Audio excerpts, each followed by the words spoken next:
¿Cómo puedo saber yo que tengo SOP? A mí me colocaron pastillas anticonceptivas cuando todavía no tenía ni relaciones. Pues mira, yo me acabo de quedar embarazada y a mis 28 años me acabo de enterar de que tengo SOP. Pero la ansiedad y la depresión son consecuencia también de estos síntomas. La persona, la mujer, tiene que cumplir con 2 de estos 3 criterios. Necesito médico, doctor, que me mandes esto porque va más allá de una sola análisis. Total.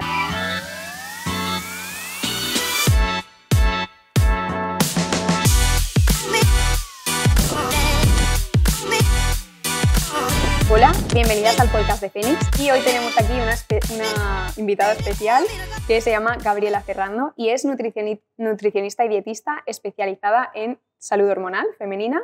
También trabaja la salud digestiva y es nutricionista deportiva. Lo tiene todo. Es emprendedora de un programa llamado SOP Revolution y también es CEO de Feel Good, la empresa. Eso es, la empresa. Y nada, lleva 3 años de experiencia en este ámbito del que nos va a hablar un poquito, ¿no? Coméntanos un poco sobre ti, por qué quisiste especializarte en el tema del SOP. Bueno, un placer, Eva. Igual gracias por la invitación a este espacio que me emociona muchísimo compartir un pedacito de mi voz.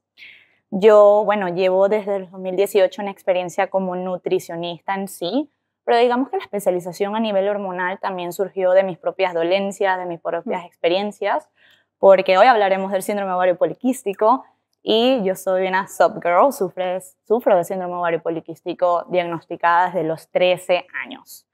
Y mi historia brevemente inició porque con todas estas irregularidades en el periodo y toda la sintomatología que vamos a hablar hoy, a mí me colocaron pastillas anticonceptivas cuando todavía no tenía ni relaciones con ninguna pareja, desde los 14 años, 13 años consecutivos con pastillas anticonceptivas, cuando yo creía que no había otra alternativa, no conocía de mis hormonas, no sabía qué otros caminos podía seguir. Y digamos que tantos años con estas hormonas sintéticas me llevaron a tener una gran cantidad de efectos secundarios acumulados, donde llegó un punto que mi salud digestiva estaba destrozada, mi piel tenía un acné severo que te muestro las fotos y ni me lo crees.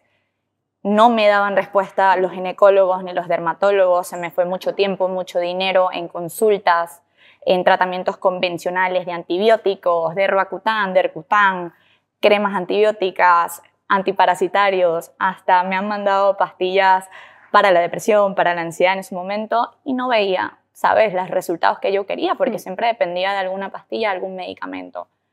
Hasta que un día dije, ya no más, o sea, estoy deteriorada y destrozada por dentro, tiene que haber otra solución. Y a raíz de allí fue que empecé a estudiar lo que es la medicina integrativa y me dedico a educar a las pacientes sobre cómo trabajar su síndrome ovario poliquístico de una forma más holística. Claro, quisiste aprender para ti y eso te ha servido también para ahora poder ayudar a otras chicas. Correcto, correcto. Yo al final también me estoy especializada en SOP y en nutrición también deportiva y me hace muchísima ilusión poder compartir al final este tema porque entre las dos es súper enriquecedor poder aportar aquí muchísima información muy valiosa y que ahora ya vais a ir viendo. Primero de todo, para aquellas chicas que no sepáis lo que es el SOP, que estéis diciendo ¿de qué me están hablando? ¿De qué me van a hablar estas mujeres? Quiero que nos digas un poquito qué es el SOP.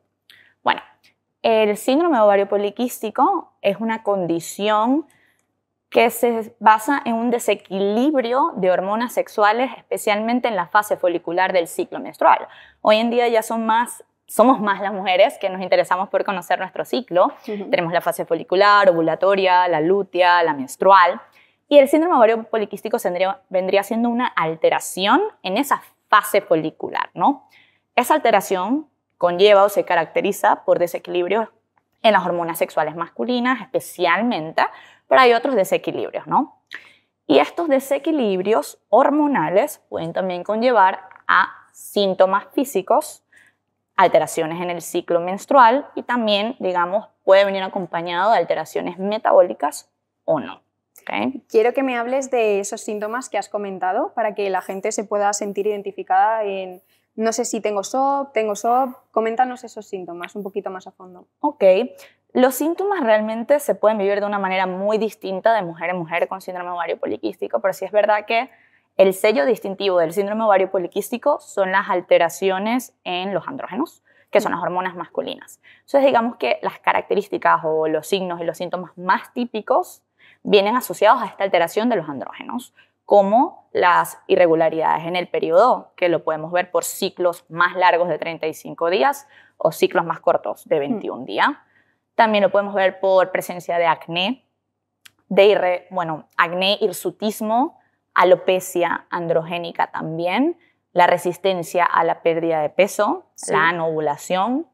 Son como los más típicos, los que más se repiten, pero hay un abanico, ¿no?, de posibilidades de síntomas allí. La verdad que sí. Y al final también, con todo lo que estamos conociendo y estudiando, también nos hemos dado cuenta que no solo es una afectación a la salud hormonal, sino que es una afectación más allá, que es sobre todo emocional, porque puede dar ansiedad a muchas chicas que hemos visto, nosotras por ejemplo, que estuvimos hablando el otro día, que tienen ansiedad, depresión, incluso una baja autoestima, porque todo esto conlleva a cambios físicos y hay que saber llevarlo y conocerlo, porque empiezas a verte y dices, no sé qué me está pasando, tengo estos síntomas, pero realmente estoy perdida porque no me entiendo. Y cuando empiezas a escuchar y empiezas a ver a gente hablar de estos temas, ya empiezas como a cuadrar cosas que dices, vale, esto me suena, esto ya me está a mí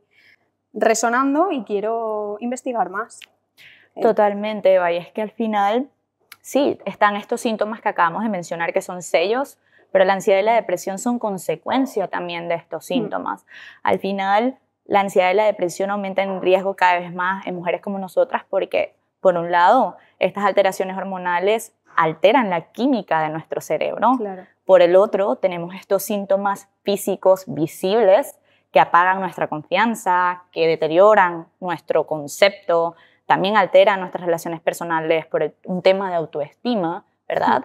Y tampoco podemos dejar de lado que, más allá de que alteran la química cerebral, de todos estos síntomas físicos visibles que puede ocasionar el SOP, también vivimos en la era de la inflamación. Somos la generación de la inflamación, de lo rápido, de que como comida ultraprocesada, embotellada, envasada, empaquetada, porque vivimos a toda mecha, a tope todo el tiempo. Entonces tenemos que entender que vivimos en una generación con intestinos deteriorados, estrés crónicos, microbiotas alteradas, y todo esto también va a afectar tu química cerebral, porque es en el intestino obviamente donde se producen serotonina, dopamina, y también va a alterar negativamente nuestro ecosistema hormonal. Entonces, sin duda sí es un reto, y por eso hay que trabajarlo de forma integral.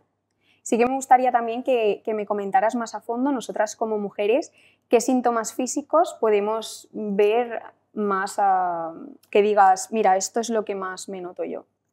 A nivel del síndrome ovario poliquístico, como síntomas físicos, estaría el acné, el hirsutismo, la alopecia androgénica, dependiendo de si hay resistencia a la insulina o no, ya pudiesen haber otros síntomas físicos como oscurecimiento de ciertas extremidades, los nudillos aquí en el cuello, que es la acantosis nigricans como tal.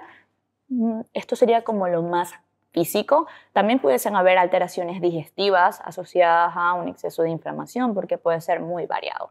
Pero digamos que estos que ya hemos mencionado son el sello más distintivo que hay allí, ¿ok? Si hay alguna alteración con los estrógenos, puede pasar. Pueden haber sangrados, periodos con sangrados muy abundantes y dolorosos, pero eso va a depender si existe una dominancia estrogénica en la mujer con el síndrome ovario poliquístico. Y ahora que te estoy escuchando, se me está ocurriendo una pregunta que muchas mujeres que nos estén viendo seguramente también la tengan, y es ¿cómo puedo diagnosticar el SOP? ¿Cómo puedo saber yo que tengo SOP? Yo al final todo esto también puedo ir diciendo cositas porque también lo sé, pero para que puedas ir... Claro, y además que me parece súper importante eso, detallarlo bastante bien, porque yo creo que hoy en día son más las mujeres que no tienen ni idea si tienen síndrome ovario poliquístico o no. Y hay gente que se entera súper mayor, porque conozco a una chica que el otro día me habló por Instagram y me dijo, pues mira, yo me acabo de quedar embarazada y a mis 28 años me acabo de enterar de que tengo SOP. Y no lo sabía, no tenía ni idea. Nadie le dijo nunca. Nadie. y cada vez es más común presentarte con estas situaciones. Es importante resaltar que siempre el diagnóstico del síndrome ovario poliquístico te lo tiene que dar el ginecólogo, la ginecóloga, ¿no? Pero digamos que sí hay unos criterios claves que se utilizan para diagnosticarlo. El más utilizado son los criterios de Rotterdam hoy en día por toda la comunidad médica, que es básicamente que en los cuales se tienen que cumplir dos de los tres criterios. Dos de los tres criterios. ¿Cuáles son esos tres criterios? Que haya presencia de irregularidades menstruales o anovulación, que presente lo que es hiperandrogenismo clínico o el como tal sintomático. El clínico lo ves por las analíticas, digamos más bien, hiperandrogenismo bioquímico y el clínico. El bioquímico lo ves por las analíticas y el clínico lo ves por toda la parte visible y física. Sí, ¿qué te produce? Que era lo que comentábamos, el acné, el hirsutismo. Sí, los síntomas físicos visibles. La alopecia androgénica. Y por último, había dicho la irregularidad en el periodo. Durante 6 meses o más. Correcto. Porque es cuando más se puede ver esa irregularidad. Exacto. Los síntomas clínicos o bioquímicos del hiperandrogenismo. Y por último, que haya presencia de morfología poliquística en el ultrasonido. Entonces son esos 3 criterios claves y para dar un positivo, un diagnóstico de SOP, la mujer tiene que cumplir con 2 de estos 3 criterios. Yo trabajando con ginecólogas a nivel integrativo, con el tratamiento de mis pacientes, la verdad es que lo trabajo más 4 criterios, o sea, yo separo con ella lo que vendría siendo el hiperandrogenismo clínico, hiperandrogenismo subclínico, irregularidad en el periodo y por último la presencia de la morfología poliquística. Entonces, con cumplir 2 igual de esos 4 ya tienes el diagnóstico. Claro, y aparte de este diagnóstico con los criterios de Rotterdam, sí que hemos hecho un documento, el cual lo podéis tener aquí abajo, lo pondremos en un link, para que podáis acceder y mediante unas preguntas podáis saber qué tipo de SOP tenéis y si tenéis SOP o no, que ahora lo de los tipos lo explicamos ahora. Y comentar algo súper importante, porque al final estos son diagnósticos que tú misma te puedes hacer, pero lo más importante y el diagnóstico que de verdad vale es el que te va a decir un médico. Correcto. Ese siempre va a ser el primordial, porque tú sí que puedes ir a una nutricionista y decirle, mira, me pasa esto, creo que tengo SOP, y mediante la nutrición podemos ir trabajando todos estos síntomas para que tú te sientas mejor, pero el diagnóstico de SOP te lo va a dar un médico. Indispensable siempre llegar con diagnóstico, sí. Y ahora pues vamos a hablar un poquito de estos tipos, que ya he mencionado ahí una pincelada, para que sepan que esto es una manera de explicarlo, porque al final el SOP es, que aquí también podemos meter, el tema del sello distintivo del SOP. Dínoslo ahora, el tema distintivo para poder explicar mejor los tipos, porque así lo entendemos de una manera más general. Sí, en el síndrome ovario poliquístico, como hablamos, el sello distintivo es la alteración en los niveles de andrógenos, o sea, las hormonas masculinas, que pueden existir varios tipos de hormonas masculinas, ¿no? Eso es. Entonces, ¿hay 5 tipos? Hay 5 tipos. Está la testosterona, la androstenediona, está la DHT, está la DEA, está la DEA sulfatada, o sea, hay varios tipos de andrógenos que se miden en sangre, y esto lo especifico porque es típico llegar a ver las pacientes que tienen solo testosterona total, que lo tienen en normalidad y no entienden por qué tienen sintomatología si en los exámenes sale que está todo normal. Y es como, epa, todavía tienes que analizar 4 tipos de andrógenos más, ¿no? Claro, pero si no lo sabes no se lo puedes decir a tu médico. Entonces, cuando llegan a consulta les dices, que aquí te faltan, y tienen que volver a pedir analíticas. Los valores, todo. Y eso es la importancia del empoderamiento y del conocimiento, que es lo que estamos haciendo hoy. Es como, necesito médico, doctor, que me mandes esto porque va más allá de una sola analítica. Totalmente. Entonces, sí, el sello distintivo son alteraciones en cualquiera de estos andrógenos que ocasionan esos síntomas más típicos que hemos venido hablando. Pero pasa que independientemente que todas las mujeres con síndrome ovario poliquístico sufran de una alteración en los andrógenos, en su mayoría, es verdad que la causa o lo que puede alterar o empeorar esta alteración androgénica tiene diferentes causantes, digámoslo así. O sea, hay distintas causas que pudiesen exacerbar la alteración de tus niveles androgénicos, que lo pudiesen empeorar y alterar. Que esto lo explicamos de una manera diferente, pero que al final nos damos cuenta que es lo mismo. Correcto. Al final estas diferentes causas pueden ser, por ejemplo, la resistencia a la insulina, o la insulinemia puede empeorar el hiperandrogenismo. El exceso de inflamación o la inflamación crónica de bajo grado, que gran parte de nosotros hoy en día lo sufrimos y no lo sabemos porque suelen ser muy silenciosas, también empeora el hiperandrogenismo. El cortisol elevado, una pobre tolerancia al estrés, también empeora el hiperandrogenismo. Entonces digamos que estos tres factores, la insulina, la inflamación, el cortisol, un mal manejo del estrés, son aquellas causas raíces que pudiesen dar a empeorar la sintomatología del síndrome ovario poliquístico. Que yo, digamos que en consulta y con mis pacientes personalizados, lo hablo como tipos de SOP de una forma amigable para ellos. Exacto, para que lo puedan entender. Exacto. Son maneras de facilitar el entendimiento de todo esto porque al final es muy profundo, pero lo tienes que explicar en una base para que la gente que no entiende sobre el tema te pueda llegar a entender. Correcto, y es para enfocarnos más en el punto de dolencia mayor y en el tratamiento de los síntomas. Exacto. Porque claro, a nivel médico, como tú comentabas, el síndrome ovario poliquístico se clasifica metabólico o no metabólico. Pero a eso yo siento que le queda poco o nada a una persona que quiere cambiar y tratar a nivel integral. Entonces yo digo, ¿sabes qué? Ya tenemos el diagnóstico. Yo te digo, sería un problema metabólico que es básicamente si tienes resistencia a la insulina o una alteración a nivel de la insulina o no. Y ya ahí digo, ok, ahora valoremos cuál de estos tres puntos está en mayor deterioro o está más alterado, qué es lo que está exacerbando los síntomas por lo cual vienes hoy en día. Entonces ya yo sé, al identificar estos tres, dónde nos tenemos que enfocar, cuál es la mira del tratamiento a nivel nutricional.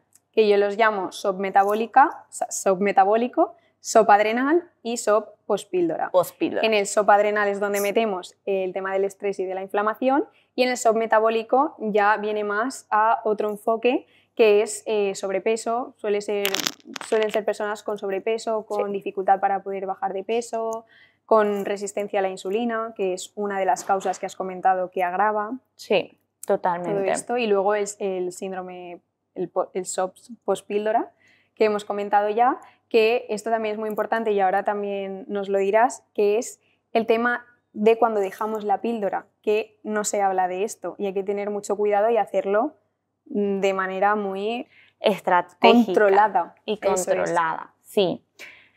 Cuando dejamos las pastillas anticonceptivas no nos suelen preparar para ello, nos dicen no, déjalas de un día para el otro, y la verdad es que hay que tener cuidado porque las pastillas anticonceptivas, al dejarlas, estamos, digamos, haciendo que el cuerpo entre en un periodo de adaptación donde estuvo por un tiempo X tomando y recibiendo hormonas sintéticas, con lo que vendría siendo nuestro ciclo ovárico apagado, como si viviéramos en una fase lútea infinita.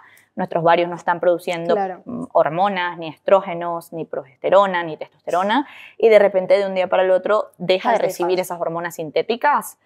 Empieza nuestro ciclo ovárico, nuestro sistema, tratar de producir sus propias hormonas y obviamente entra en un colapso porque todavía tienes en tu sangre hormonas sintéticas, él empieza a producir las suyas y todo esto puede conllevar a sintomatologías que afincan y alteran aún más el hiperandrogenismo. Claro, hay un rebote como de andrógenos, de Correcto. ¿Qué le está pasando a mi cuerpo? Porque yo de repente estaba teniendo estas hormonas, me las estabas tú dando de manera no natural y de repente me las quitas. ¿Qué me está pasando? Porque ahora el cuerpo tiene que acostumbrarse a poder sintetizarlas otra vez de nuevo el solito. Correcto.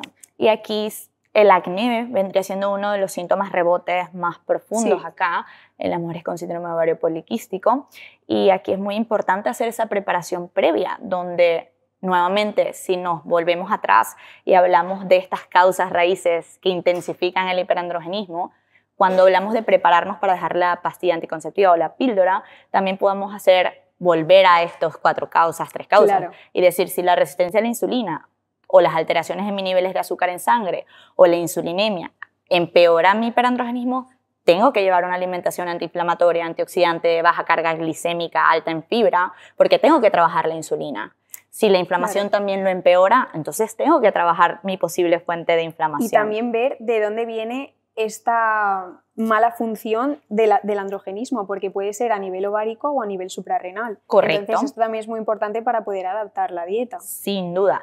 ver qué tipo de andrógeno está alterado. Eso es. Al final, si es la DEA sulfatada, ese es el andrógeno suprarrenal o adrenal por excelencia. Sí, que del nos, segundo tipo. nos estaría dando, estén ahí. correcto, nos estaría dando un hincapié que mis andrógenos se están viendo elevados por muy probablemente un exceso en la producción de cortisol o una alteración de los ritmos circadianos que alteran también mis niveles de cortisol. Entonces habría que trabajar el estrés, que también es esta tercera causa raíz. Sí, que es lo más difícil porque hoy en día lo que más causa el estrés suele ser el trabajo de la gente y no puedes decirle a la gente, deja el trabajo.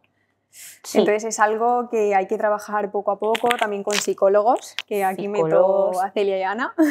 Totalmente. Que es súper importante este trabajo, sobre todo para el tema del estrés. Ese es el trabajo más arduo en el que yo me enfrento en consulta, más porque lento. por supuesto más lento y arduo, porque va a ser, siempre vamos a vernos expuestos a estrés. Pero sí es verdad que la forma en cómo toleramos ese estrés es lo que tenemos que aprender a manejar, porque el estrés nunca va a dejar de existir. No, o sea, siempre va a ser parte de nuestra vida. Entonces nosotros tenemos que ganar herramientas para saber cómo lidiar con ese estrés. Eso es. Que no me revuelva tanto por dentro y no me altere tanto a nivel hormonal. Entonces, y saber también qué herramientas a ti te hacen estar bien y te hacen estar mejor.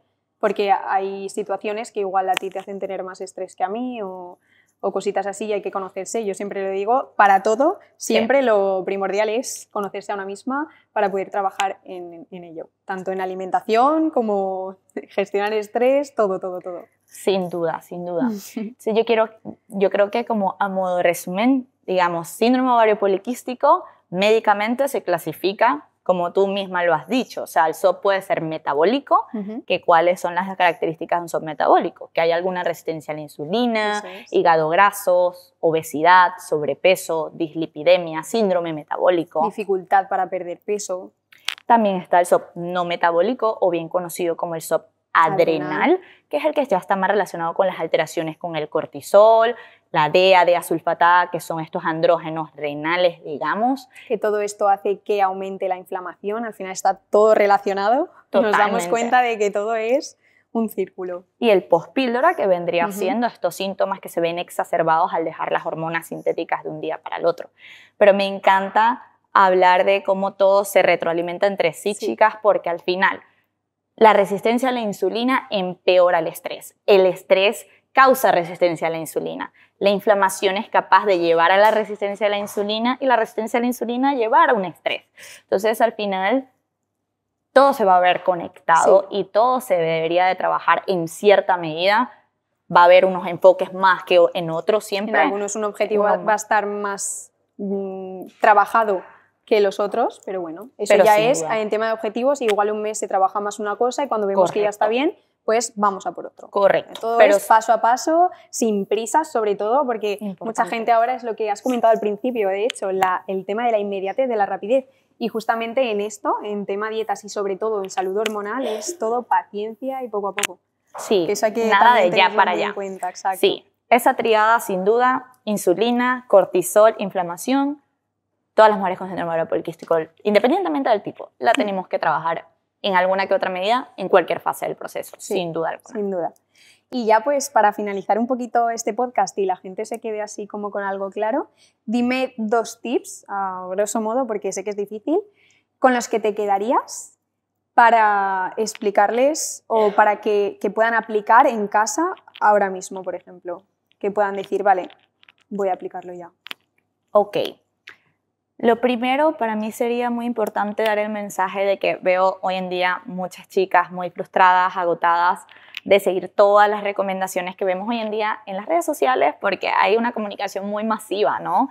Entonces me encuentro ante la presencia de pacientes y chicas que han gastado una millonada de suplementos y aplicando 1000 cosas y terminan más cansadas y con más alteraciones porque al final los suplementos tienen una función, pero también mal usados congestionan aún más el hígado y generan más daños. Entonces, y también a ti misma como que te hace pensar que no estás haciendo nada, o sea, que lo intentas todo, pero no te está sirviendo nada y te causa a la vez más estrés. Es todo también retroalimenta el ciclo estrés, inflamación, estrés, inflamación, y te sientes más perdida y más agotada. Entonces, yo siento que el mensaje de entender que todos los síntomas se presentan de una manera muy individual y las mujeres lo vivimos de una manera muy distinta es que si tienes síndrome ovario poliquístico, al menos una vez en tu vida debes de tener una asesoría y un acompañamiento personalizado para entenderte. Y sobre todo no para que te manden un tratamiento y lo hagas y ya está, sino alguien que te apoye y te guíe a entender tu ecosistema hormonal y puedas empezar a hacer decisiones y a tomar decisiones informadas a lo largo del proceso, porque te vas a evitar mucho tiempo y mucho dinero perdido. Entonces, porque a veces piensas, me voy a gastar mucho dinero si contrato algo personalizado. Correcto. Pero al final te gastas menos que si empiezas tú por tu cuenta, porque no sabes lo que sabe una persona que está especializada en esto. Correcto. Entonces, primer tip, si sabes que tienes el diagnóstico, de verdad que siempre las voy a fomentar a que tengan una asesoría y un acompañamiento personalizado que las ayude a conocer su ecosistema hormonal y a priorizar qué necesitamos, por dónde hay que pensar y cuál es esa hoja de ruta que debo seguir para controlar la sintomatología del síndrome ovario poliquístico, que es 100% controlable, o sea, eso no hay duda. Y el segundo es que el síndrome ovario poliquístico es también llamado el síndrome cronobiológico porque se ha visto que en todas las mujeres con el síndrome ovario poliquístico tienen alteraciones de su ritmo circadiano, de su ritmo biológico, creando esto que las hormonas que tú produces en el día, como el cortisol, para despertarte, tener energía y poder tener, o sea, sobrellevar el día de la mejor manera, y las que produces en la noche, como la melatonina, para dormir, para combatir la inflamación, para regenerarte tus células a nivel celular. Todo este ritmo circadiano se ve muy alterado y todo esto conlleva ansiedad, depresión, baja energía, trastornos en el estado anímico, también aumento de peso. Entonces hay que cuidar, hay que empeorar todo, o sea, al acné, irregularidades en el periodo, todo lo que es el sello distintivo lo empeora. Todo conectado, chicas. Todo conectado. Entonces, mi segundo tip sería cuidar, que a veces lo olvidamos, este ritmo circadiano que todas llevamos internamente, que es un poco favorecer cuándo tenemos que producir cortisol, controlar el cortisol, cómo producir mayor cantidad de melatonina de forma natural. Claro, y la respuesta a esto en verdad es súper simple, es tener unos buenos hábitos. Si tú tienes unos buenos hábitos en tu día a día, sí, y lo lógico, cuidar la luz y la oscuridad. Luz en el día, eso es. No luz en la noche, los aparatos artificiales, todo esto para tratar de dormir mejor. El ejercicio idealmente cuando se pueda en el día, en el, digamos, lo que es el periodo de alimentación y ayuno. Si tú te alimentas eso, tú le das en la mañana, tú le das, digamos, el botón de encendido a tu cuerpo de que, ok, ya es de día, entonces empiezas a producir las hormonas de día. Entonces es cuidar tus hábitos e ir en sintonía con ellos, no como que cenes a las 12 de la noche, te ejercites a las 12 de la noche o te duermas con la luz del aparato celular, del TV aquí, entonces haces todo al revés. Claro, y luego también adaptar estos hábitos a cada persona, porque, por ejemplo, el desayuno, hay gente que hasta las 2 del mediodía no quiere empezar a comer, entonces todo esto también adaptarlo a cada persona. Pero hay otras alternativas, exacto. No puedes desayunar temprano, pues más tarde. Abre la ventana, que te pegue la luz solar, ahí ya empieza la sincronización. Báñate una ducha de agua fría, también empieza la sincronización. Hay personas que miran ni loca, pero hay formas. Yo ni hay loca. Formas. Hay formas de empezar la sincronización. Pero es muy interesante trabajar tú lo que es tu ritmo interno, y lo digo muy claro por si quieren investigar más de eso, tu ritmo circadiano, cómo mejorarlo, cómo optimizarlo, porque está presente en la vida de todas y nos puede alterar positivo o negativamente dependiendo de cómo lo manejemos. Pues ahora voy a decir yo 2 tips más nutricionales para que os quedéis con 2 suyos y 2 míos. Y yo sí que os voy a decir que prioricéis los hidratos de carbono en su formato integral y que también los disminuyáis ligeramente, porque esto para el SOP va a hacer que como que mejoremos esta resistencia a la insulina, que es una de las causas más llamativas del SOP. Y el segundo son grasas saludables, porque las grasas saludables al final lo que favorecen es todo el tema de la inflamación y demás, que es otra de las causas que hemos comentado.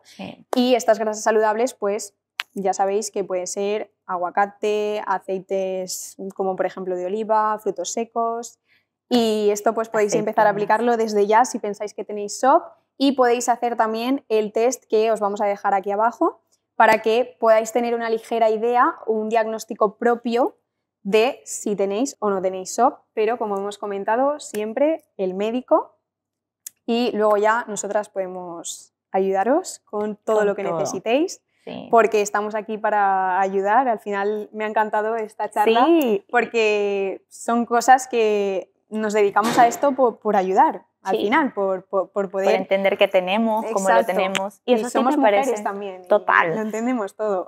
Y esos tips son muy importantes por el hecho Sí. de que la resistencia a la insulina es muy común, ¿no? Sí. Tenerla, ¿no? Como concomitancia con el síndrome Pero de no ovario está muy poliquístico. hablado. No. El tema del síndrome de ovario poliquístico, de la resistencia a la insulina, no está muy hablado. Sí, Entonces, y eso que el 80% de las mujeres con Sí. SOP presentan sí, resistencia a la y insulina. no lo sabe la gente. Entonces, me gusta poder compartirlo y es súper enriquecedor también poder Sí. compartirlo contigo, con otra profesional. Encantadísima. Así que nada, dejamos por aquí las redes sociales de Gaby y de Fénix y pues hasta el próximo episodio. Muchas gracias, Gaby, por estar a aquí. ustedes. De verdad que ha sido Encantadísima. una maravilla tenerte y escucharte sobre todo. Igualmente, nena. Gracias.